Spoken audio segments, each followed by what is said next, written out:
A very good morning to all of you. Welcome you all in class 11 business studies. Okay, so in last class we have completed the topic, that is what is the meaning of the business risk and the nature of the business risk, in which we have discussed that business risk arises due to uncertainties. Risk is an essential part of every business. Degree of risk depends upon the nature and the size of the business, and profit is the reward for the bearing the risk. So it is all the nature of the business risk. Next we have started the causes of the business risk, in which we have discussed natural cause, human causes, economic causes and the physical causes. Okay, till here we have already discussed in the last class.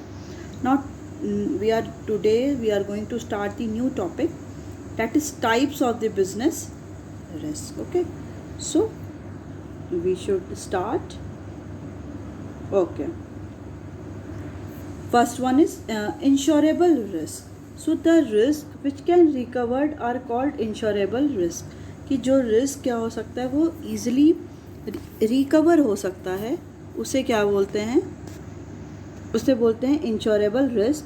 The losses which can be made good और losses for which company can get compensation from the insurance company are called the insurable risk. Okay, so जब कोई भी losses होता है वो किसके लिए होता है, बेसिकली गुड्स के लिए होता है, और the losses for which company can get compensation, कि वो लॉस जिसके लिए कंपनी क्या है, कंपनी को कॉम्पनसेशन मिलता है from the insurance company. Insurance company से क्या है, किसी को भी कोई भी कॉम्पनसेशन मिलता है from the insurance company, it is called the insurable risk.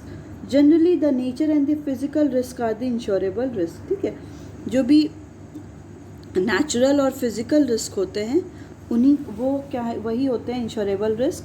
That is businessman can take a fire insurance policy to recover the losses due to fire. ठीक है, कोई भी बिजनेसमैन क्या है, लाइफ इंश्योरेंस पॉलिसी ले सकता है to recover the losses due to fire, कि अगर फायर की वजह से कोई भी लॉस हुआ है तो उसकी वजह से कोई भी बिजनेसमैन क्या कर सकता है, इंश्योरेंस पॉलिसी करा सकता है.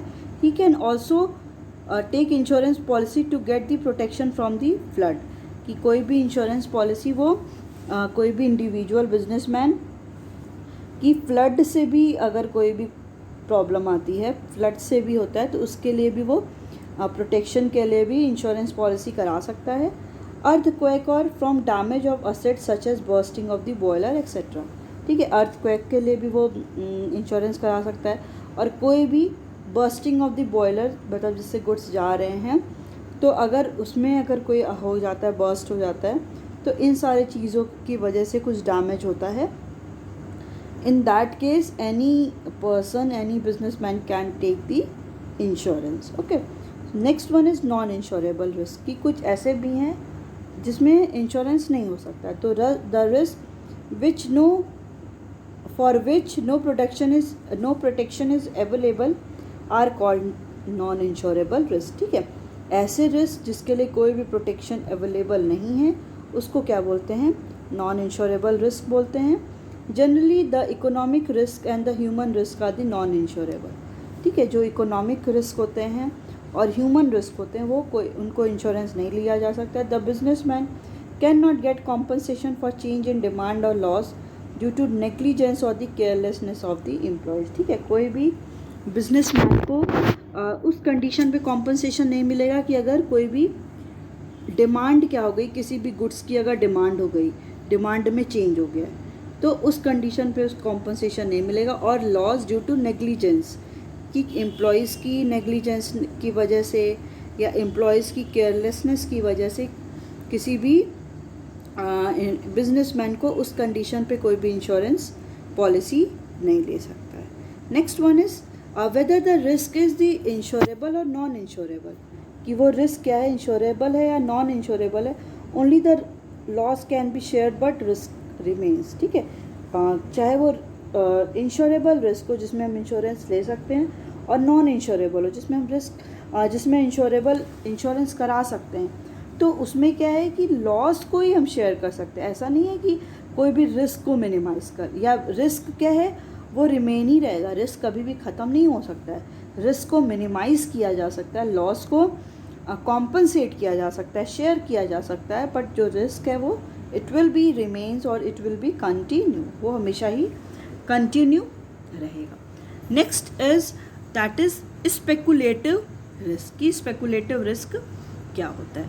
So speculative risk involve both the possibility of profit as well as loss. ठीक है, स्पेकुलेटिव रिस्क में क्या होता है, उसमें दोनों ही चांसेस होती हैं कि पॉसिबिलिटी किसकी है, प्रॉफिट की भी पॉसिबिलिटी है और लॉस की भी possibility. Example, change in demand, price और change in fashion etcetera.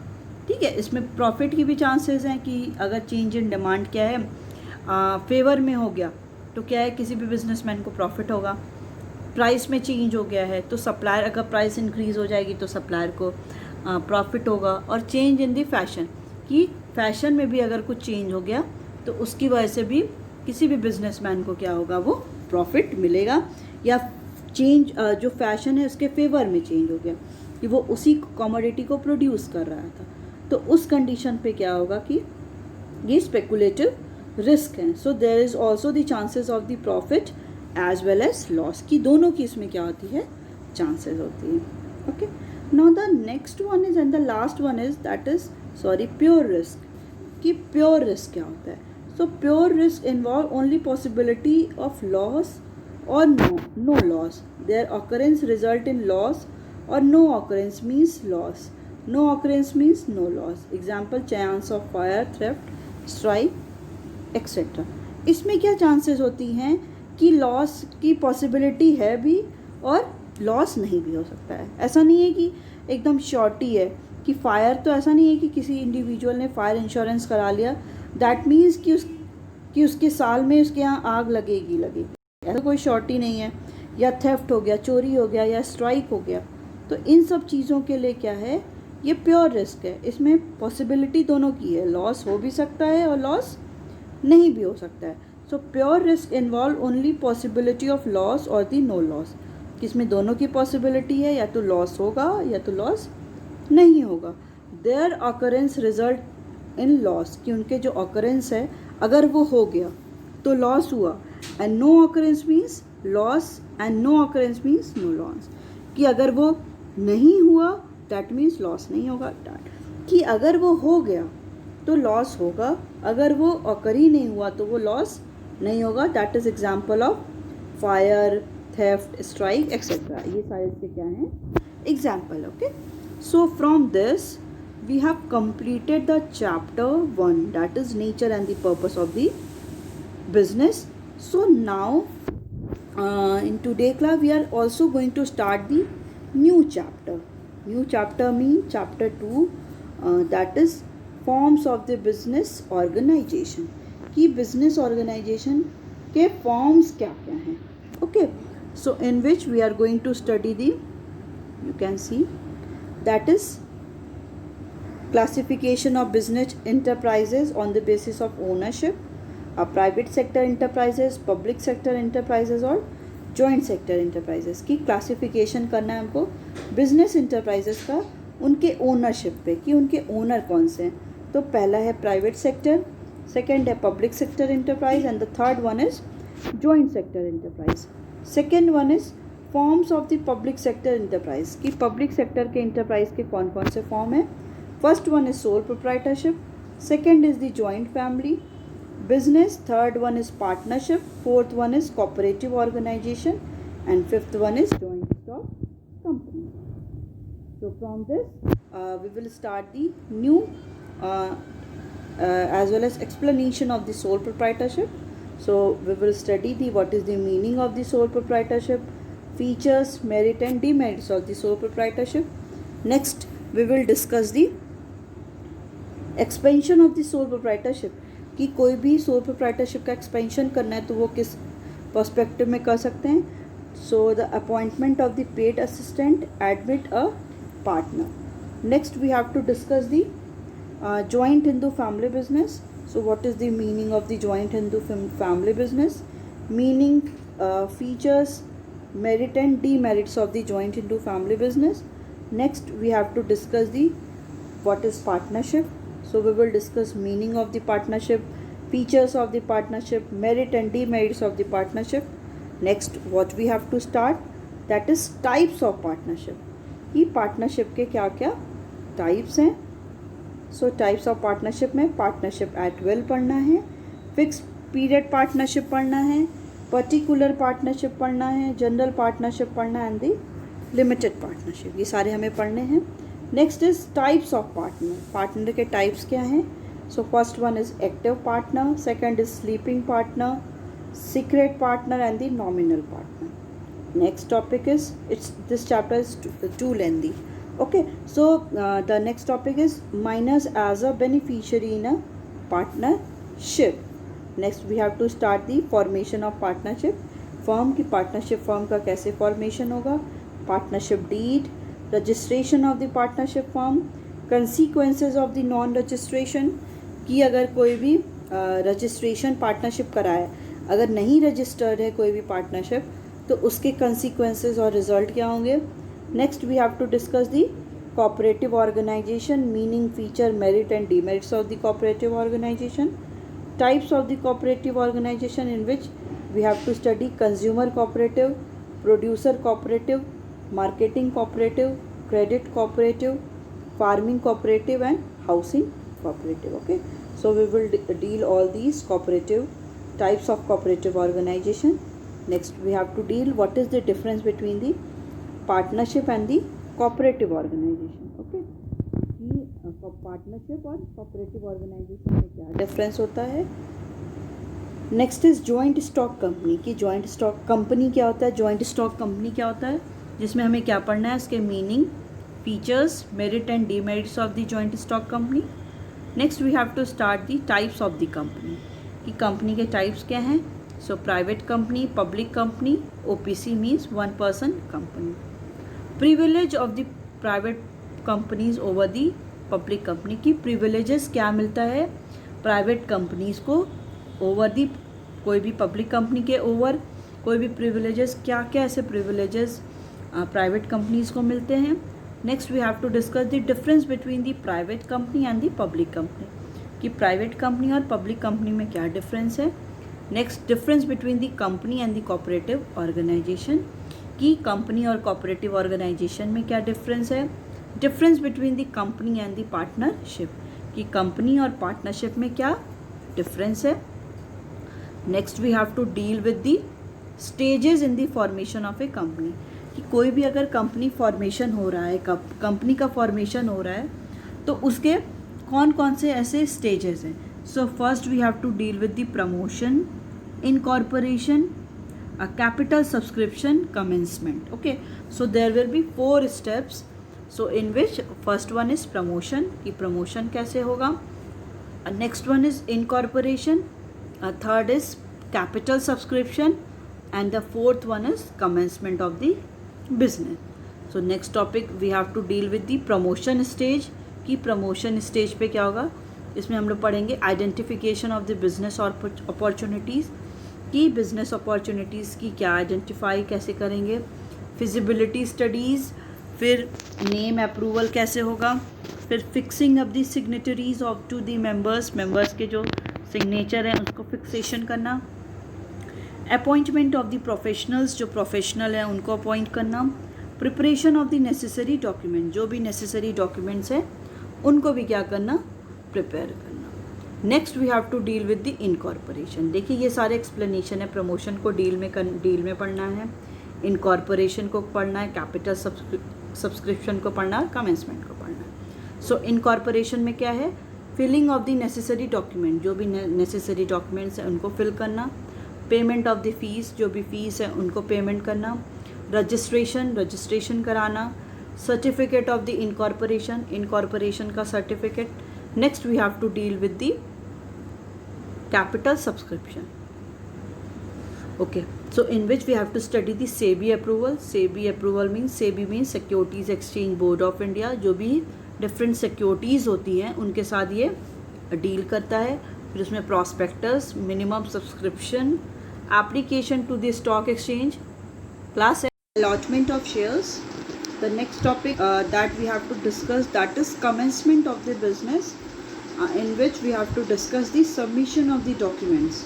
Next topic is promoter, in which we have to discuss what is the meaning of the promoter. Next topic, that is important documents, memorandum of association, article of association and prospectus. Next we have to discuss what is the memorandum of association, in which we will talk about the name clause, situation clause, object clause, liability clause, capital clause, association clause. Next is article of association, in which we have to discuss meaning, general content and alteration. Next topic is prospectus. Okay, so the meaning of the prospectus, importance of the prospectus and the contents which are included in the prospectus. Next one is statement in lieu of prospectus, means statement in favor of the prospectus.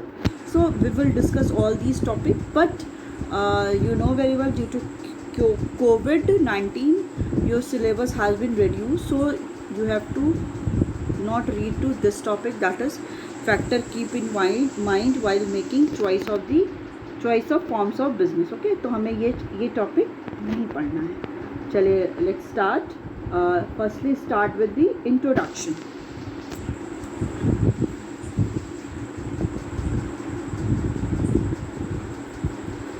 Firstly start with the introduction. Okay. So, a business enterprise is an organization which is engaged in some business or commercial activity. Every business enterprise is a separate and distinct unit of business. ठीक है. A business enterprise is an organization. जो business enterprise होता है वो क्या होता है? एक organization होता है which is engaged in the some business. वो क्या है? वो किसी भी एक बिजनेस में क्या होता है? engaged होता है. और दी commercial activity, कोई भी कमर्शियल एक्टिविटी में भी इंगेज होता है. Every business enterprises is separate and distinct unit of the business, कि हर एक बिजनेस इंटरप्राइजेस क्या होता है? वो सेपरेट होता है, as well as it is the distinct different unit of the business. So every business entity adopt some form of business organization to carry out business activity. ठीक है, हर एक बिजनेस क्या है? वो कुछ एक ना एक फॉर्म्स ऑफ ऑर्गेनाइजेशन को अडॉप्ट करते हैं to carry out business activity, जो भी बिजनेस की एक्टिविटीज़ है उसको फुलफिल करने के. सो बिजनेस इंटरप्राइजेस में भी क्लासीफाइड इनटू 3 ब्रॉड कैटेगरीज. जो बिजनेस इंटरप्राइजेस है उसको हम लोग 3 ब्रॉड कैटेगरी में डिवाइड करते हैं. First one is private sector enterprises, second is public sector enterprises, third one is joint sector enterprises. Okay, so we will discuss all these enterprises. First one is private, second is public and third one is joint sector enterprises. Okay, so let's start with the private sector enterprises. So the business enterprises which are owned, controlled and managed by the private individuals are known as private sector enterprises. की कोई भी business enterprises जो क्या है, owner भी, जो इसका मालिक है, ओनर बोलते हैं इसको. ओनर भी क्या है? ओनर, कंट्रोल एंड मैनेज, कि ओन्ड भी, कंट्रोल भी, पूरा जो भी फंक्शनिंग हो रहा है उसका कंट्रोल, एंड दी मैनेज्ड, कि जो भी इसका मैनेजमेंट है वो किसके थ्रू हो रहा है? By the private individual. कोई भी प्राइवेटली हो रहा है सारा कंट्रोल, मैनेजमेंट और the owned are known as private sector enterprises. उन्हें हम क्या बोलते हैं? प्राइवेट सेक्टर इंटरप्राइज बोलते हैं. So these enterprises work with the main motive of earning profit. In ये जो इंटरप्राइजेस होती हैं ये इस मोटिव के साथ काम करती हैं to earn the more and more profit, कि उन्हें मेन मोटिव उनका क्या होता है? कि प्रॉफिट अर्न करना. That is Reliance India Limited जो है, रिलायंस आपको पता ही है, जियो 4G आपको पता है, जियो जो है, तो रिलायंस इंडिया लिमिटेड ये क्या प्राइवेट इंटरप्राइजेस है. टाटा कंपनी जो रतन टाटा है उनकी जो टाटा की सारी है, TCS है से लेके टिस्को, और जो भी ऑटोमोबाइल है टाटा का, बिरला कंपनी, आदित्य बिरला का जो ग्रुप है, विप्रो. सो ये सारे क्या हैं? आपके प्राइवेट इंटरप्राइज है. सो प्राइवेट इंटरप्राइजेस क्या होते हैं? So the business enterprises which are owned, controlled and managed by the private enterprises, private individual are known as private sector enterprises, and these enterprises work with the main objective is to earn the more and more profit. कि वो लोग जो भी enterprises होती हैं उनका main motive क्या होता है कि profit को make करना. Next one is public sector enterprises. So the business enterprises which are owned, controlled and managed by the central and the state government. ठीक है, वो business enterprises जो क्या होता है वो own, control and managed by the central and the state government. कि वो business enterprises जिसका जो उसका owner, जिसका कंट्रोल और जो मैनेजमेंट होता है वो किसके थ्रू होता है, बाय द सेंट्रल और द स्टेट गवर्नमेंट के थ्रू होता है. They are known as the public sector enterprises. उन्हें क्या बोलते हैं, पब्लिक सेक्टर इंटरप्राइज बोलते हैं. So these enterprises work with the main motive of service. कि उनका मेन मोटिव क्या होता है, जैसे प्राइवेट इंटरप्राइजेस होते हैं उनका मेन मोटिव होता है कि प्रॉफिट अर्न करना, बट जो पब्लिक सेक्टर इंटरप्राइज होते हैं उनका मेन मोटिव क्या होता है कि सर्विस प्रोवाइड करना डिफरेंट काइंड की, as well as social welfare करना. सो सेल आपको पता है, Steel Authority of India Limited, GAIL, Gas Authority of India Limited, LIC, life insurance corporation of India. So these all are the example of the public sector enterprises. सो प्राइवेट इंटरप्राइजेस simply means the enterprises which are owned, controlled and managed by the private individual is called the private sector enterprises, and the main objective of the private sector enterprises is to earn profit, whereas public sector enterprises, the business enterprises which are owned, controlled and managed by the central and the state government, and their main objective is to provide the different kind of services. Okay, now the next one is joint sector enterprises. Joint sector enterprises. So joint sector enterprise, the business enterprises which are owned, controlled and managed by jointly by the private entrepreneur and the government. Okay, कोई भी enterprises जो क्या है, जो जिसका owner, जिसका management और जो कंट्रोल कौन कर रहा है, जॉइंटली कर रहा है, मतलब दोनों का क्या है, मिक्सचर है. किसका, कि प्राइवेट इंडिविजुअल, प्राइवेट कंपनी का और गवर्नमेंट की, उसको क्या बोलते हैं, जॉइंट. मतलब जॉइंट का मतलब कॉम्बिनेशन. तो इसमें किसका कॉम्बिनेशन है, इसमें आपका प्राइवेट एंटरप्रेन्योर और गवर्नमेंट का. So in these enterprises the day to day management lies in the hand of private entrepreneur, whereas government control and supervision by its member in board of director. ठीक है, इन जो joint sector enterprises होते हैं तो उनमें जो day to day management होता है, मतलब हर दिन कुछ एक्टिविटी हो रही है, जो भी एक्सपेंस हो रहा है, तो उसका मैनेजमेंट किसके हाथ में होता है, प्राइवेट एंटरप्रेन्योर. मतलब उसको पूरा कौन कंट्रोल करता है, प्राइवेट एंटरप्रेन्योर करता है. वही जो गवर्नमेंट क्या करती है, government control and supervision bye its member. ठीक है, और गवर्नमेंट क्या करती है, गवर्नमेंट का कंट्रोल और सुपरविजन होता है कि जो भी प्रॉपर वर्क है वो प्रॉपर हो रहे हैं कि नहीं. तो ये क्या है, ये इसके मेंबर्स के थ्रू होता है, by the board of director. Board of director जितने हैं उनके थ्रू होता है. जैसे आपका एक एग्जांपल है इसका, मारुति उद्योग, कोचिन रिफाइनरीज. तो डे टू डे मैनेजमेंट कौन करेगा, आपकी प्राइवेट एंटरप्रेन्योर करेंगे, और गवर्नमेंट क्या करेगी, इसको कंट्रोल और दी सुपरविजन करेगी कि प्रॉपर फंक्शनिंग हो रही है या नहीं हो रही. Okay, so next topic here we will start is forms of the private sector enterprises. की डिफरेंट प्राइवेट सेक्टर इंटरप्राइजेस के फॉर्म्स कैसे, मतलब वो कैसे कैसे हो सकते हैं. So the private sector enterprises can function and run by adopting any of the following forms. ठीक है, जो प्राइवेट सेक्टर इंटरप्राइजेस होता है वो क्या है, वो कैन फंक्शन, वो फंक्शन कर सकता है और रन भी कर सकता है bye adopting any of the following forms. कि किसी एक फॉर्म को अडॉप्ट करके कोई भी प्राइवेट सेक्टर इंटरप्राइजेस क्या कर सकता है, अपनी फंक्शनिंग कर सकता है. सो इसमें पहला क्या है, सोल प्रोप्राइटरशिप. ओके, पहला हम क्या पढ़ेंगे इसमें, sole proprietorship. Next one is joint Hindu family business. Third one is partnership. Fourth one is cooperative society and the fifth one is company. Okay, so we will discuss all of them कि private sector enterprises के different forms होते हैं. तो उन forms में कैसे हम basically उनको डिवाइड कर सकते हैं. तो ये जो सारे फंक्शनिंग है वो सारे ही adopted by the different forms of the private sector enterprises. तो इसमें कौन कौन से ऐसे फॉर्म हैं, पहला है आपका sole proprietorship, joint Hindu family business, partnership, cooperative society and the company. Company means joint stock company. Okay, sorry. So here it is the sole proprietorship. Okay, so we will start with the sole proprietorship. So sole means proprietor, means the owner, and the one means owner. Okay, so single owner मतलब इसको simply क्या बोलते हैं, single owner. So a business owned manage and control by the single individual is known as sole proprietorship organization. कोई भी business क्या है वो उसका ओनर, उसका मैनेजमेंट, उसका कंट्रोल कौन कर रहा है, एक सिंगल इंडिविजुअल कर रहा है. एक सिंगल इंडिविजुअल क्या कर रहा है, उसका मैनेजमेंट भी कर रहा है, वही उसका ओनर भी है, और वही क्या कर रहा है, पूरा कंट्रोल कर रहा है. सो इसे क्या बोलते हैं, सोल प्रोप्राइटरशिप ऑर्गेनाइजेशन. इसे ही सोल प्रोप्राइटरशिप ऑर्गेनाइजेशन बोलते हैं. So there are different definition by the different authors. Different authors क्या है, इसकी डेफिनेशन दिए हैं. So first one is sole trader business is a type of business unit where one person is solely responsible for providing the capital, for bearing the risk and for the management of the business.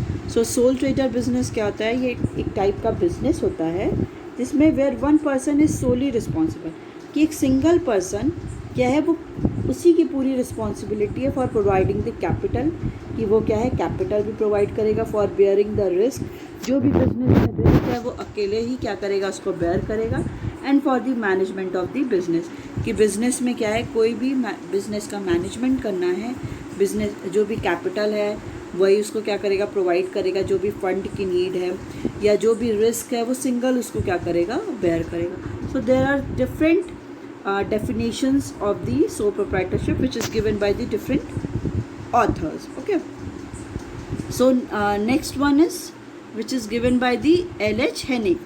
So the sole proprietorship is the form of business organization as the head of which stand an individual as one who is responsible, who direct its operation, and one who alone runs the risk of failure.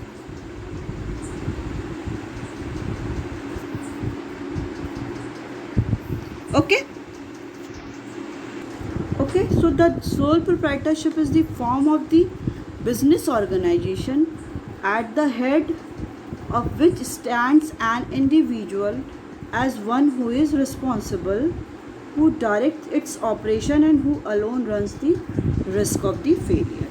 So sole proprietorship is the form of business organization. ये हमने जान लिया कि ये private form of business organization होता है, as the head of which stand an individual as one who is responsible. ठीक है, उसका हेड कौन होता है, एन इंडिविजुअल, जो क्या है पूरे उस बिजनेस ऑर्गेनाइजेशन के लिए रिस्पॉन्सिबल होता है, हु डायरेक्ट इट्स ऑपरेशन, जो क्या है उसके ऑपरेशन को भी डायरेक्ट करता है, and who alone runs the risk of failure, और वो सिंगल ही क्या करता है, सिंगल सोल क्या है, वो जो भी फेलियर है, जो भी रिस्क है उसको पूरा वो बेयर करता है. ठीक है, वो सिंगल उसी की ही क्या रिस्पॉन्सिबिलिटी है, वो पूरे जितने भी रिस्क हैं उसको वो क्या करता है, बेयर करता है. Next one is definition is a sole proprietorship is a person who carries on the business exclusively by and her and for himself. ठीक है, जो सोल प्रोप्राइटरशिप होता है वो क्या करता है, बिजनेस को कैरी करता है बाई, उसी के थ्रू भी क्या होता है, बिज़नेस कंटिन्यू होता है और उसी के लिए भी होता है. मतलब वही क्या कर रहा है, अपने बिज़नेस को कंटिन्यू कर रहा है और अपने लिए ही क्या कर रहा है, वो बिज़नेस को कंटिन्यू कर रहा है. He is not only the owner of the capital of the undertaking. वो क्या है, वो किसी भी बिज़नेस ऑर्गेनाइजेशन का कोई भी कैपिटल का ही ओनर नहीं है, but is usually the organization and the organizer and the manager. ठीक है, वो क्या है, वो ऑर्गेनाइज़र भी है जो ऑर्गेनाइज कर रहा है, एज वेल एज मैनेजर, वो मैनेजर भी है, and takes all the profits और the responsibility for the losses. और वो क्या करता है, जितनी भी रिस्पॉन्सिबिलिटी है और उस जितनी भी क्या है रिस्पॉन्सिबिलिटी और जो भी प्रॉफिट है वो उसी को ही क्या करता है, जितना अगर प्रॉफिट हो रहा है वो प्रॉफिट को सारे लेगा, और लॉस हो रहा है तो वो भी वही क्या है, रिस्पॉन्सिबल है कि वही उसको लॉस को बेयर करेगा. ओके, क्योंकि सोल प्रोप्राइटरशिप, क्योंकि यहाँ पे जो भी बिजनेसमैन है जो वो क्या है, वो सिंगल है, मतलब एक ही क्या है, वो बिज़नेस को मैनेज भी करेगा, कंट्रोल भी करेगा और उसका ओनर भी होगा. And the last definition which is given by the Kimball and Kimball. So the sole proprietorship is the supreme जज of all matters.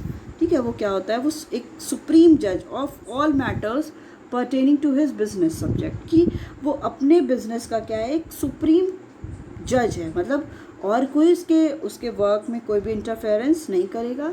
Only to general laws of land and such legislation as may affect his particular line of business. ठीक है, क्या है कि उसके जो laws of land है as well as जो भी स्पेशल लेजिस्लेशन है वो सारे क्या हैं, वो उसी के ही अंडर होंगे. वही क्या करेगा, एक सिंगल अथॉरिटी है, एक सिंगल ओनर है जो अपने बिजनेस को क्या करेगा, कंटिन्यू करेगा एज वेल एज मैनेज करेगा, कंट्रोल भी करेगा. और अगर प्रॉफिट होता है तो वही सारे प्रॉफिट को लेगा.